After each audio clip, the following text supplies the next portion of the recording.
Assalamualaikum warahmatullahi wabarakatuh. Selamat siang siswa-siswiku MTs Negeri 1 Cilacap. Pada pembelajaran jarak jauh tahap kelima MTs Negeri 1 Cilacap, mata pelajaran seni budaya kelas 9 pasca PTS Gasal tahun pelajaran 2020-2021, kita akan membahas soal-soal tes yang sudah saya pilih, dan ini kalian bisa sambil memahami. Yang pertama, soal yang akan kita bahas, ketika menjawab soal, perhatikan betul-betul tentang pilihan-pilihan jawaban yang sudah tersedia pada Google Formulir. Soalnya, kegiatan mengolah bidang 2 dimensi dengan goresan tinta dan menggunakan unsur garis warna serta tema, teknik atau gaya corak bahan tertentu disebut. Bisa dilihat di sini jawabannya adalah melukis. Karena di sini yang diolah bidang 2 dimensi itu dengan menggunakan goresan tinta dan menggunakan unsur garis warna serta temanya. Jadi yang masuk kategori jawaban yang paling cocok di sini adalah melukis.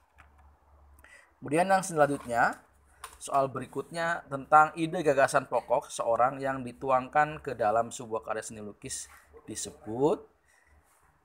Kita akan mengenal jawaban ini, yaitu tema.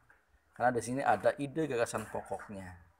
Otomatis jawaban yang benar di sini adalah tema. Kenapa tidak judul? Karena ini ada ide gagasan pokoknya. Ya, kenapa tidak tujuan? Karena tujuan itu setelah muncul tema. Kenapa tidak prinsip? Karena ini bagian dari ide awalnya. Kemudian selanjutnya yang ketiga, tujuan penciptaannya untuk mendekatkan diri pada Tuhan. Ini adalah karya seni lukis yang bertujuan. Ini yang dimaksud di sini adalah tujuan penciptaan lukisan. Ini salah satunya untuk mendekatkan diri pada Tuhan. Hal ini maka otomatis karena kaitannya dengan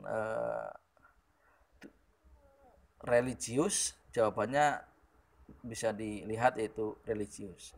Bukan komersil, bukan kritik sosial, bukan ekspresi.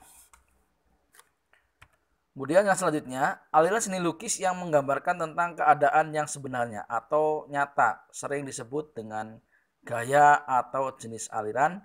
Maka bisa kita lihat dari paparan soal tersebut, ini adalah bagian dari jenis aliran realisme.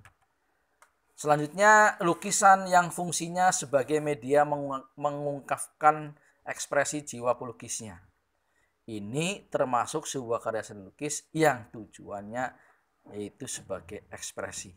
Di sini ada ekspresi jiwa pelukisnya. Biasanya kalau seseorang mengekspresikan itu, maka dia akan melihat sebagai sarana untuk menuangkannya. Kemudian selanjutnya, ciri khas tema dan teknik yang dimiliki oleh seseorang dalam membuat sebuah karya seni lukis sering dinamakan dengan. Apa jawabannya yang sesuai dengan soal di atas? Maka jawabannya adalah gaya atau aliran. Karena ini ada ciri khas tema dan teknik yang dimiliki oleh seseorang dalam membuat sebuah karya seni lukis.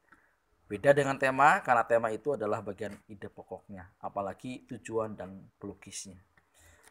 Soal selanjutnya, di bawah ini adalah yang termasuk dalam tokoh atau pelukis yang mempunyai gaya atau aliran seni lukis impresionisme. Adalah ini bagian dari salah satu tokoh pelukis yang mempunyai gaya aliran seni lukis impresionisme, yaitu S. Sujono. Selanjutnya, aliran dalam seni lukis secara umum itu dibagi menjadi dua macam, yaitu aliran representatif dan aliran jawabannya maka non-representatif. Kalau kubisme, deformatif, realisme itu bagian dari keduanya.